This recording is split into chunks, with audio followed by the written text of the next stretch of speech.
Daylight saving time got me wanting to drink coffee all day, all messed up.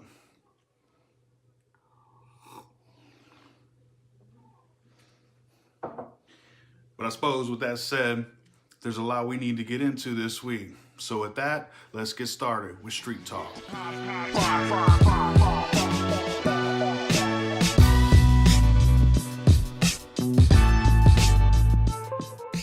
What's going on, everybody? It's your boy CB, Street Talk, episode 4. Kicking this thing off real quick, what I wanted to talk about.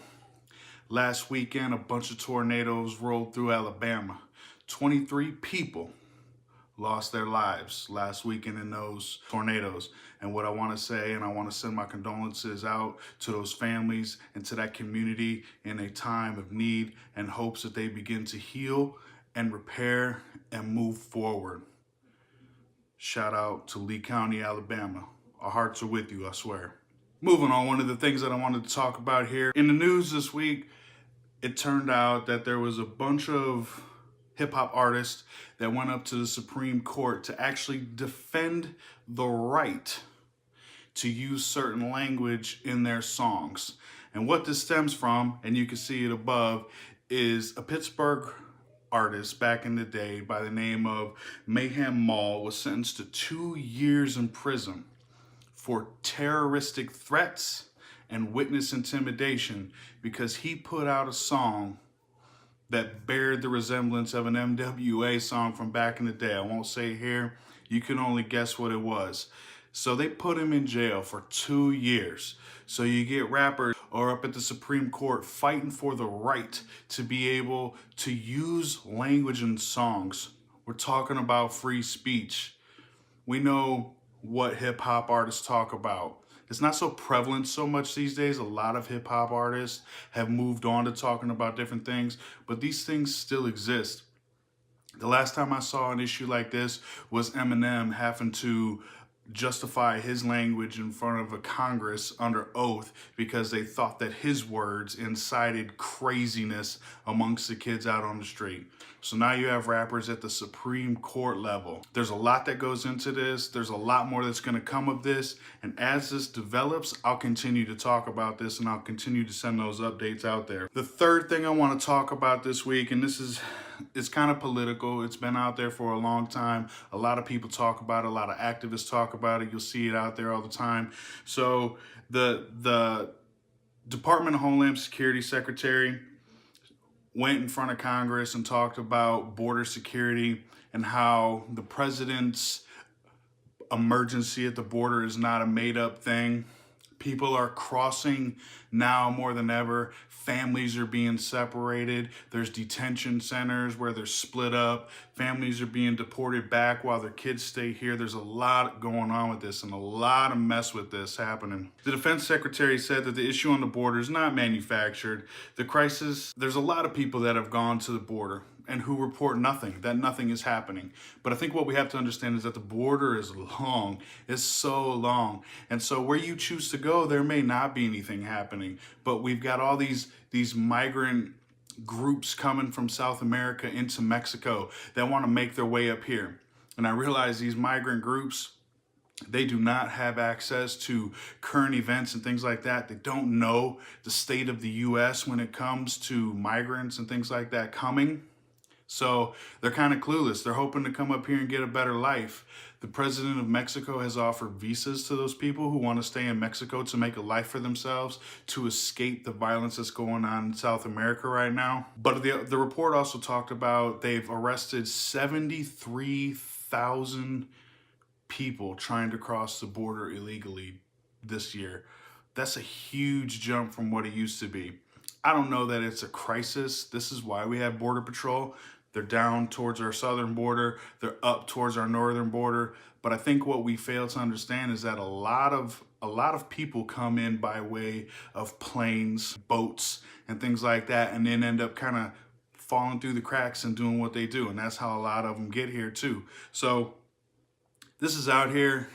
It's not, I don't think it's a crisis, but it is something that we need to address. But also with that, I think things need to be done humanely. Splitting up families is not right.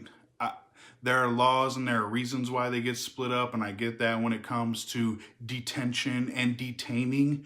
I understand all that, but then we need to do what we can to get these families back together. If we're going to deport them back to their countries, then let's deport them back to their countries as a family, as a whole unit. One of the things that I want to start doing too with this, I spent a lot of time in last week's episode talking about R.Kelly. Till I'm blue in the face. We could talk about this man. And there's more. And I'm not going to spend a whole lot of time talking about it, but I want to shoot out some updates. So after he got out of jail, after that woman from Romeoville, who was a daycare provider, posted that $100,000 for him to get out of jail, he was arrested again and put in custody because he owes over $160,000 in child support. Bro, are you kidding me? So he was put back in custody for that. Also, the friend who bailed him out, the daycare provider, apparently the daycare that she works at was receiving bomb threats as part of her posting bail because the news shotgunned her name everywhere and she did a bunch of interviews as well. People, I know that there's a lot of emotions around this, but we're talking about a daycare center where there's innocent kids. We got to be smart about this. We don't know this relationship. We don't know everything about this R. Kelly thing. It continues to develop.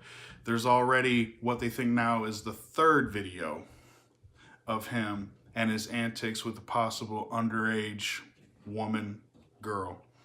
So more details to come. Like I said, I could talk about this till I'm blue in the face. At this point, it just is what it is. Moving on to our last segment, what I want to kind of talk about here. A lot of good music came out in the last week or so.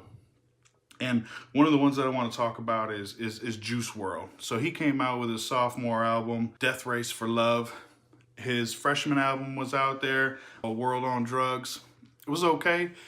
It was okay for a Chicago artist coming out there who uses a lot of auto-tune and sings as well as raps on his album using that auto-tune feature. It was decent. So I took a listen to this Death Race for Love. 22 tracks, 3 features. Not bad. And the reason I mention it is because I don't get down with a lot of these artists who have to put out a 22 record album and it's full of features. You couldn't do this music on your own. You got to have a bunch of features. So at any rate, 22 tracks. It's kind of dope. He's got these mellow, methodical, urban beats behind what he's doing with his auto-tune and rapping and singing. And when you listen to it, I think you really start to dig it. And I liked it. I mean, I thought it was kind of a dope album. So check it out, Juice WRLD, Death Race for Love. The next one I want to talk about, and this is an artist that I've never heard before, but I ended up kind of searching through some different artists and different genres of music, and I came across a hip-hop artist called Tedashii. And Tedashii does what's called Christian hip-hop. So he came out with a new album recently called Never Fold, and on it again, it's okay. It's pretty dope. So what he does the Christian thing along with modern hip hop beats, modern hip hop style. So you don't get a whole lot of that churchy feel into it. He'll slow it down for a couple things, but other than that, I mean, he's coming pretty hard with a lot of this Christian thing. I think it's worth a shot. Give it a try. Give it a listen, see what you think. The last one I want to talk about, Def Jam released an album called Undisputed, and it's pretty much a mixtape full of artists that I've never really heard before, but there are a couple features on there. It's okay, in my opinion. You may like it, you may love it, you may not, you may hate it. I thought it was okay. There are a couple tracks on there that I think I like, that I could see myself listening to when I'm at the gym or something like that. But for the most part, it's simple hip hop with the modern day style that some of these cats are out here doing. But the point that I want to make is these days, it's kind of nice to have a mainstream mixtape out there. You don't have to commit to the artist and a full length album when you only like 1 or 2 tracks. So I thought it was kind of okay. I thought it was kind of dope that they put out the mainstream mixtape. I think you guys should check it out. It's up here. That's what it looks like. Go on to whatever you use, Spotify, Apple Music, whatever you want to do, check it out, all right? So before I wrap up the show, one of the things I want to talk about is I got a bunch of different projects that I'm working on. Street Talk is something that I do every week where I take some of the topics that I found in the news and the tickers going around there, and I try to kind of update everybody based on what I think people want to hear, what we should be talking about. But with that, there's a lot more. And there's a lot more with some of these single subjects that I could be talking about as well. So I'm working on some creative things. I'm working on a new series that I'm going to find out. My goal is to put out a couple different segments of this show 2 to 3 times a week so you can check it out. I'm CB. Like, subscribe. If you like what I do, let me know in the comments if there's something you wanted me to cover or something that I should cover.